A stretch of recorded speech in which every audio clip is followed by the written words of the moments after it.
జరగబోయే ఎన్నికల యుద్ధంలో వారి దాడి ఎవరి మీద అంటే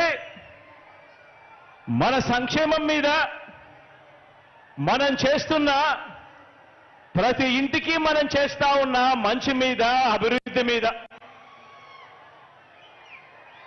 మన ఎన్నికల మేనిఫెస్టోను మనం ఒక బైబిల్గా భావించి, ఒక ఖురాన్గా భావించి, ఒక భగవద్గీతగా భావించి ఆ మేనిఫెస్టోలో చెప్పిన 99% హామీలను నెరవేర్చి మనందరి ప్రభుత్వం చేస్తా ఉన్న ఇంటింటి మంచి మీద, ఇంటింటి అభివృద్ధి మీద, పేదవాడి భవిష్యత్ మీద, పేదవాడి సంక్షేమం మీద, గ్రామ గ్రామం అభివృద్ధి మీద, సామాజిక వర్గాల అభివృద్ధి మీద వారు చేస్తా ఉన్నారు దాడి. ఆలోచన చేయమని అడుగుతా ఉన్నా. ఈరోజు మన పెత్తందారులంతా కూడా ఎవరి మీద దాడి చేస్తా ఉన్నారు అన్నది ఆలోచన చేయమని కోరుతా ఉన్నాను మిమ్మల్ని అందరినీ కూడా. మన ప్రభుత్వం అమలు చేస్తా ఉన్న రాబోయే తరం విద్యా విధానం మీద వీరి దాడి. పోర్టులు, హార్బర్లు, మెడికల్ కాలేజీలు, నాడు నేడుతో మనం మారుస్తా ఉన్న స్కూళ్ళు, హాస్పిటళ్లు, పారిశ్రామిక మౌలిక సదుపాయాల అభివృద్ధి మీద, మొత్తంగా మనం చేస్తా ఉన్న రాష్ట్ర అభివృద్ధి మీద టీడీపీ చేస్తా ఉంది దండయాత్ర. ఆలోచన చేయమని అడుగుతా ఉన్నా. చంద్రబాబు దుష్ట సైన్యాన్ని, వారి కుట్రల్ని, వారి కుతంత్రాల్ని చీల్చి చెండాడటానికి మళ్ళీ మన వైఎస్ఆర్సీపీ ప్రజా సైన్యం, మన క్యాడర్, మన లీడర్ను, మన అభిమానులు, నా కుటుంబ సభ్యులైన మీరంతా కూడా మరొక్కసారి అడుగుతా ఉన్నాను, సిద్ధమేనా చెప్పి అడుగుతా ఉన్నాను మరొక్కసారి.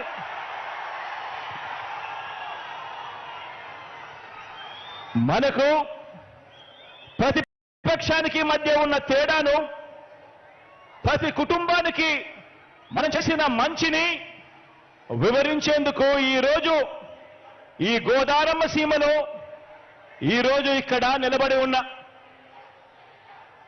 ఇంటింటా మనం చేసిన అభివృద్ధి, గ్రామ గ్రామంలోనూ మనం తెచ్చిన మార్పు, ఆ ప్రతి గ్రామంలోనూ కూడా లంచాలు లేకుండా, వివక్షకు తావు లేకుండా తెచ్చిన వ్యవస్థ, చరిత్రలో ఎక్కడా కూడా ఎప్పుడూ కూడా చూడని విధంగా జరిగిన సామాజిక న్యాయం, వీటి అన్నింటికీ మనందరి ప్రభుత్వమే కేర్ ఆఫ్ అడ్రస్ అని ప్రతి అభిమాని, ప్రతి కార్యకర్త కూడా కాలర్ ఎగిరేసి చెప్పటానికి, కావలసిన అన్ని అంశాలను మీతో పంచుకునేందుకు తిరుగులేని ఆత్మవిశ్వాసంతో 175కు 175 ఎమ్మెల్యేలు, 25 ఎంపీలకు 25 మంది ఎంపీలను గెలవాల్సిన అవసరాన్ని వివరించేందుకు ఇక్కడికి ఈరోజు మీ ముందుకు మీ వాడిగా వచ్చి మీ అందరితోనూ కూడా ఈరోజు నా మనసు పంచుకుంటా ఉన్నాను. మిమ్మల్ని అందరినీ కూడా ఆలోచన చేయమని కోరుతా ఉన్నాను. నా మాటలన్నింటినీ కూడా ప్రతి ఇంటికి కూడా వెళ్ళి ప్రతి ఒక్కరితో కూడా పంచుకోమని చెప్పి మిమ్మల్ని అందరినీ కూడా కోరుతా ఉన్నా. ఏ ఇంటికైనా కూడా మీ గ్రామాలలో మీరు అక్కడికి వెళ్ళినప్పుడు, ఆ ఇంటికి వెళ్ళినప్పుడు ఆ ఇంట్లో అడగండి, అమ్మా, అక్క, చెల్లెమ్మ, అన్న, తమ్ముడు, ఆ అవ్వలు, ఆ తాతల చిరునవ్వుల మధ్య అడగండి. 1995లో సీఎం అయిన చంద్రబాబు, 14 సంవత్సరాలు ఆయన సీఎంగా ఉన్న చంద్రబాబు, 14 సంవత్సరాలు సీఎంగా ఉన్న చంద్రబాబు 3 సార్లు సీఎం అయిన చంద్రబాబు మీ ఇంటికి గాని, మీ ఊరికి కానీ మీ సామాజిక వర్గానికి కానీ మీ కుటుంబ భవిష్యత్తుకు కానీ ఏం చేశాడు అని చెప్పి అడగండి. ఆ ప్రతి ఇంట్లోనూ అడగండి, ఆ ప్రతి అక్క చెల్లెమ్మను అడగండి, ఆ ప్రతి అన్న తమ్ముడిని అడగండి, ఆ చిరునవ్వుల మధ్య ఉన్న అవ్వ తాతలను అడగండి, అదే పేద కుటుంబాన్ని అడగండి. గత 10 ఏళ్లుగా ఆ ప్రతి పేద కుటుంబంలో మీరు అక్కడికి వెళ్ళినప్పుడు వారితో మీ మనసు పంచుకుంటా ఉన్నప్పుడు ఆ ప్రతి పేద కుటుంబాన్ని అడగండి.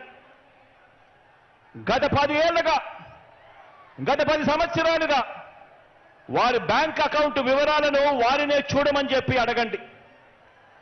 వారి బ్యాంక్ అకౌంట్ డీటెయిల్స్ తీసుకొని వారినే చూడమని చెప్పి వారినే అడగండి. ఆ 10 సంవత్సరాలు చంద్రబాబు నాయుడు గారి 5 సంవత్సరాలు, మీ బిడ్డ జగన్ పాలనలో మరో